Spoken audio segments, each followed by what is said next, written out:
Hai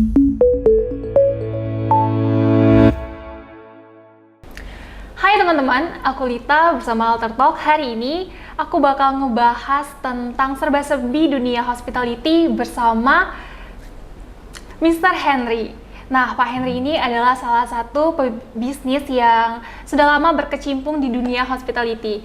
Nah, langsung aja kita sapa bapaknya. Gimana Pak Henry kabarnya? Baik, makasih. Apa sih, ini Lita langsung nanya Pak ya, Ya. apa yang membuat Bapak sampai akhirnya bisa terjun ke dunia hospitality? Itu perjalanannya kayak gimana? Sebetulnya panjang ya, cuman saya dulu backgroundnya memang kuliah di hospitality and tourism. Tapi akhirnya kan kerja di hospital itu kan capek. Iya. Jadi akhirnya pingin usaha sendiri. Nah sampai sekarang punya bisnis yang tidak besar tapi bisa menghasilkan passive income. Tuh. Itu Bapak startnya dari tahun berapa atau usia berapa?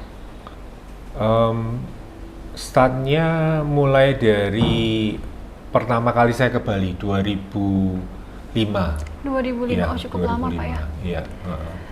Oke, nah boleh nggak Pak diceritain sedikit tentang beberapa villa yang Bapak miliki? Saya punya beberapa bisnis ya di hospitality, ada restoran, ada villa, ada juga spa, juga termasuk yang Airbnb seperti Pelangi 148. Oke. Gitu. Jadi semua sebagai investasi untuk menghasilkan passive income. Nah, berbicara mengenai passive income Pak ya, kan hospitality bagian dari bisnis juga. Nah, dalam dunia bisnis pasti nggak menutup kemungkinan ada namanya persaingan, bener Pak ya? Betul. Nah, Bapak memilih persaingan dalam bentuk kualitas atau harga? Ya itu dinamika bisnis ya. Kalau bisa milih ya kualitas, ya kan? Karena at the end kualitas itu kita tidak bermain di harga, tidak bersaing dengan yang lain karena kita punya ciri khas sendiri yang bisa menjual diferensiasi kita. Makanya kita menentukan harga. Makanya kalau di Bali ini bahkan lokasinya di pelosok, mungkin di antah berantah di Ubud sana, tapi bisa dicari, gitu kan. Yeah. Nah itu kelebihan dari sebuah kualitas. Kalau dari sisi price, jadi kan di mana lebih harga lebih rendah itu dicari. Yeah. Nah kebanyakan itu pasar yang grup ya, pasar grup atau pasar yang memang jumlah besar kuantitas gitu. Oh berarti pasar yang lebih besar mereka meminta harga yang lebih rendah gitu ya Pak ya? Oke. Nah terus prospek bisnis apa sih yang Bapak lihat, oh bagus nih di hospitality, kenapa Bapak nggak milih yang lain aja? Entah di F&B maybe? Good question. Yes. Nah sebetulnya Bali ini sangat unik ya. Kalau kita banding dengan kota-kota yang lain, kayak seperti Jakarta, Surabaya, Bandung, kalau kita sewain ruko aja, itu hanya bisa dapat 2-3% dari nilai value aset itu.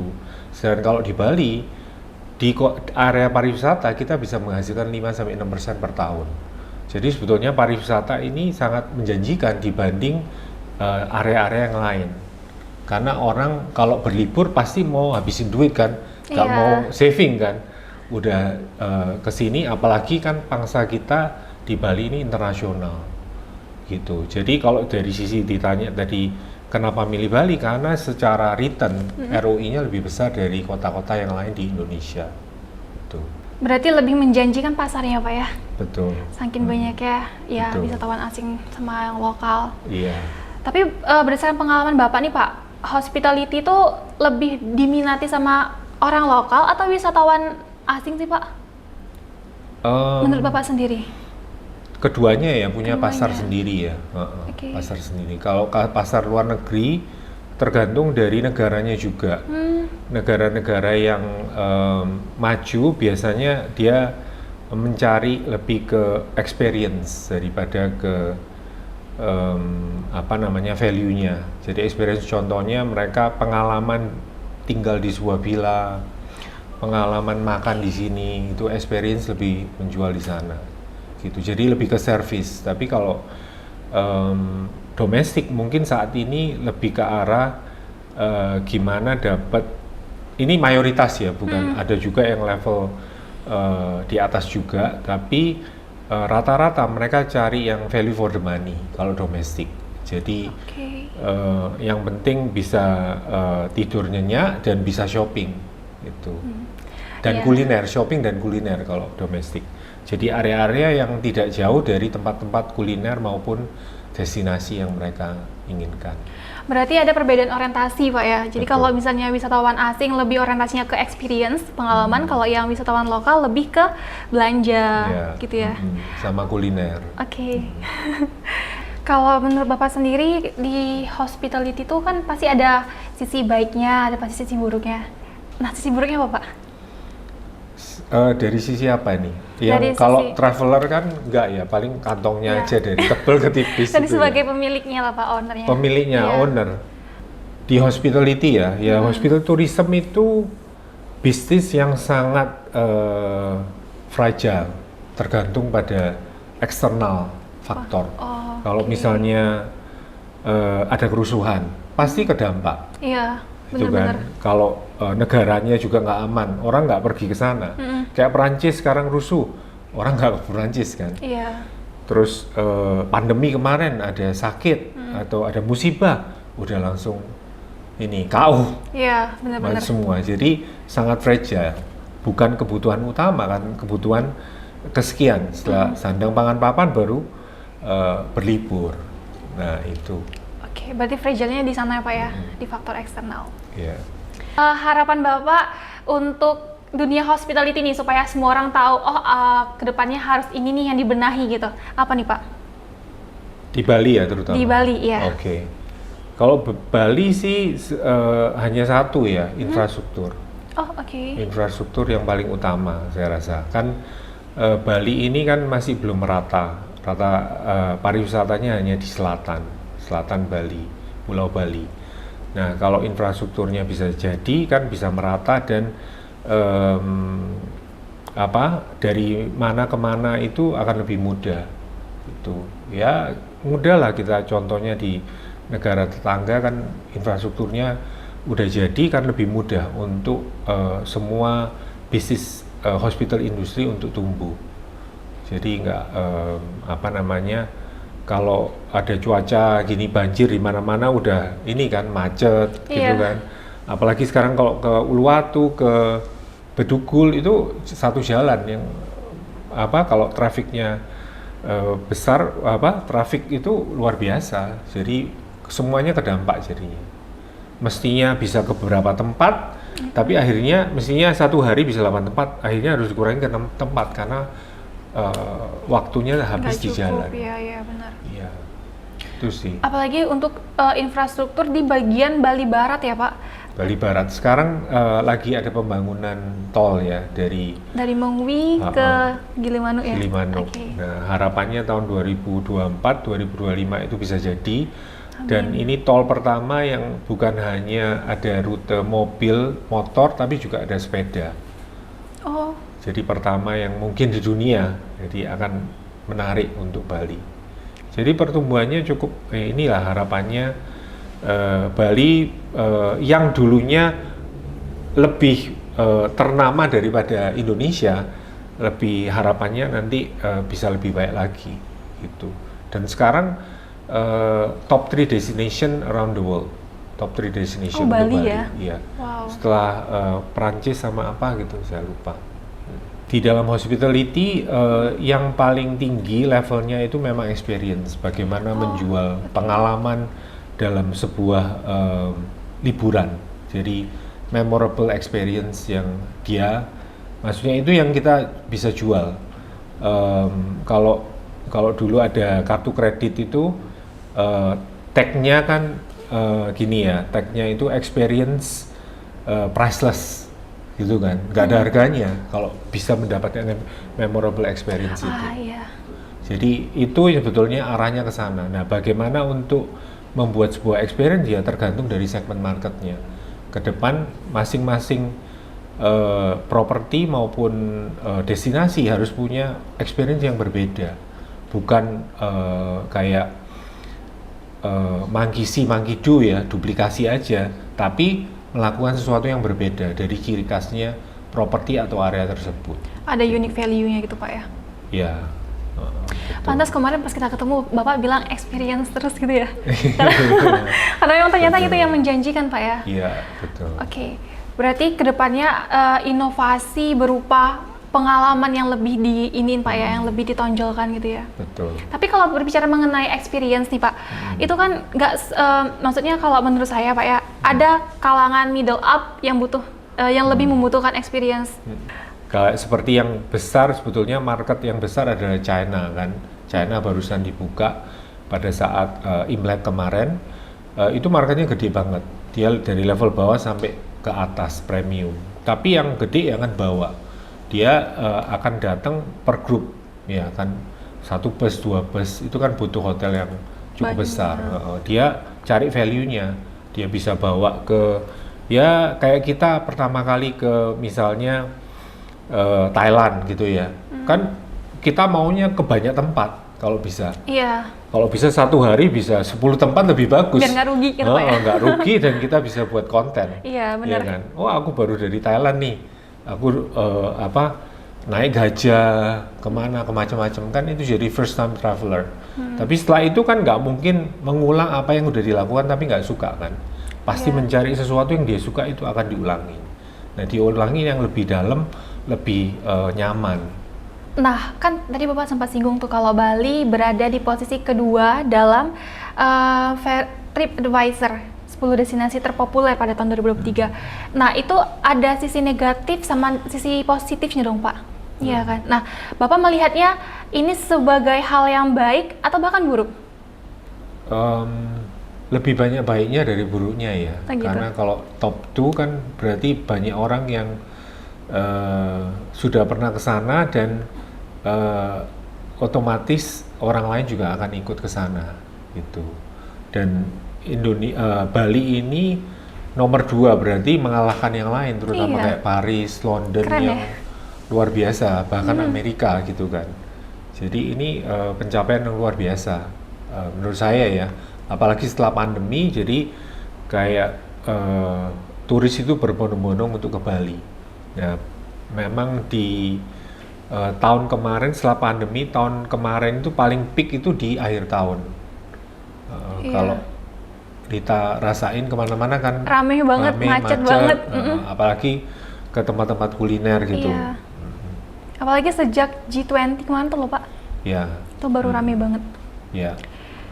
Kalau keburukannya ya apa ya, mungkin sampah gitu ya. Ya itu tinggal dikelola sih, sebetulnya kan. Kembali lagi ke pemerintah daerahnya Pak ya, cara mengelolanya gimana? Iya, betul. Oke, nah berbicara mengenai hal itu, otomatis kan banyak juga nih Pak villa-villa yang ada di Bali, dan mereka kan tentunya menjadi saingan Bapak. Nah, cara Bapak memenangkan persaingan gimana Pak? Cara menangkan persaingan dari kualitas yang sempat kita bicarakan ya. Jadi setiap individu punya talenta, setiap individu punya kekuatan, ya kan. Tinggal bagaimana kita fokus pada kekuatan itu. Kalau properti di mana kita berada kan kita harus connect sama kekuatan di area sekitar. Bagaimana kita bisa menjual bahwa area tersebut dengan tempat properti kita itu connect. Jadi kita jual bukan hanya sebuah penginapan aja, tapi experience-nya pada saat stay di sini, juga pelayanannya, dan bagaimana di setiap properti itu ada, kalau istilahnya Airbnb itu kan host itu bagaimana untuk bisa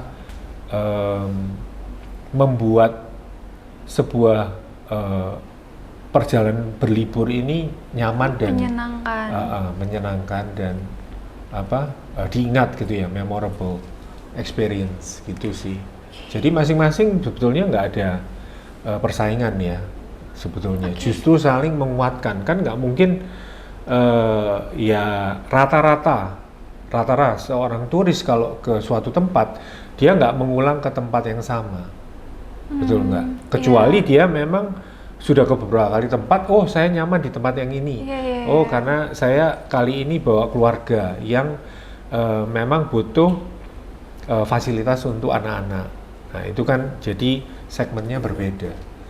Jadi menurut saya lebih banyak properti yang mana punya diferensiasi itu lebih bagus. Yang penting ada yang buruknya ini, kalau misalnya semua buka di satu jalan atau satu area, bayangin, ya kan, jalan Bali udah sempit, ya kan, bener-bener. terus semua trafiknya seperti itu kan berat. Jadi memang harus dibagi. Makanya kalau infrastruktur di Bali ini ada dan rata, jadinya kan bisa terdevelop semuanya, mempunyai ciri khas sendiri.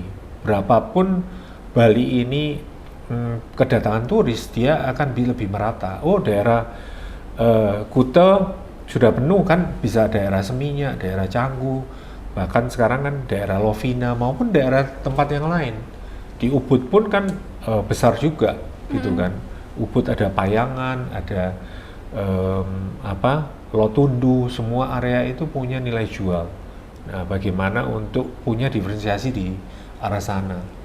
Menurut saya, ya, jadi tanpa batas. Jadi dari pemerintah bisa meratakan, bukan maksudnya ke per area supaya antara supply and demand itu balance. Jadi secara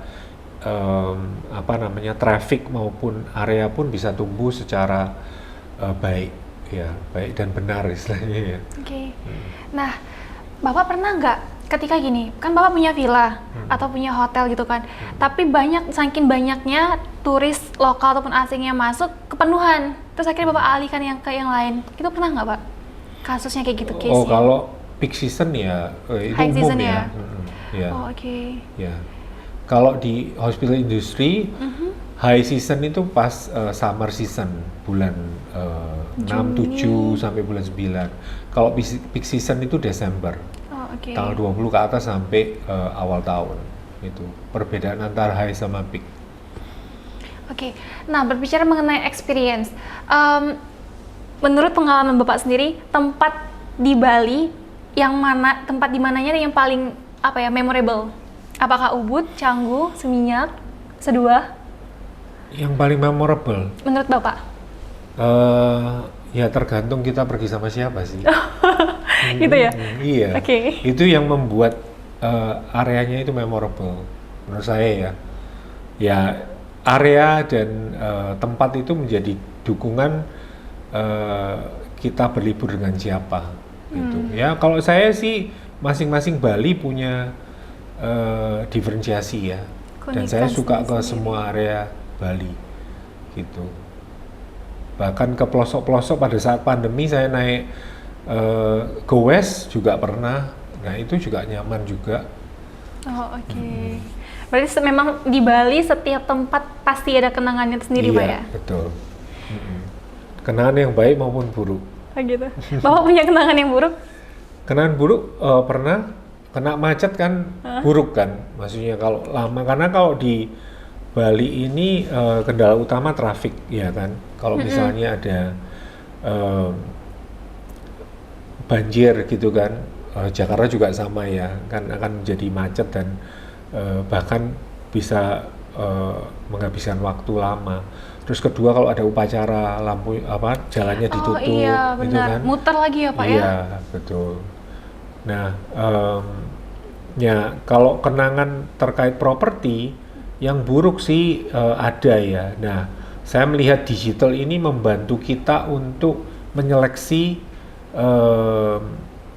properti atau penginapan yang paling tidak kita punya penyaringan terlebih dahulu. Kalau zaman dulu 20 tahun yang lalu belum ada internet, belum ada TripAdvisor, itu kita lebih aman mencari branded international hotel. Oh oke. Kenapa? Karena udah terbukti dia punya standar. Nah internasional kan dijaga. Nah dengan adanya teknologi, adanya internet, kita bisa lihat reviewnya ke semua yang pernah tinggal di sana bahwa hotel atau akomodasi ini kamarnya bersih, tempatnya apa. Jadi kita punya third comment yang menyaring kita hotel-hotel atau penginapan yang sesuai yang kita harapkan gitu. Jadi mengurangi adanya apa istilahnya nightmare travel atau nightmare hotel gitu. Oke. Jadi kelebihannya itu. Kenapa 10 tahun terakhir di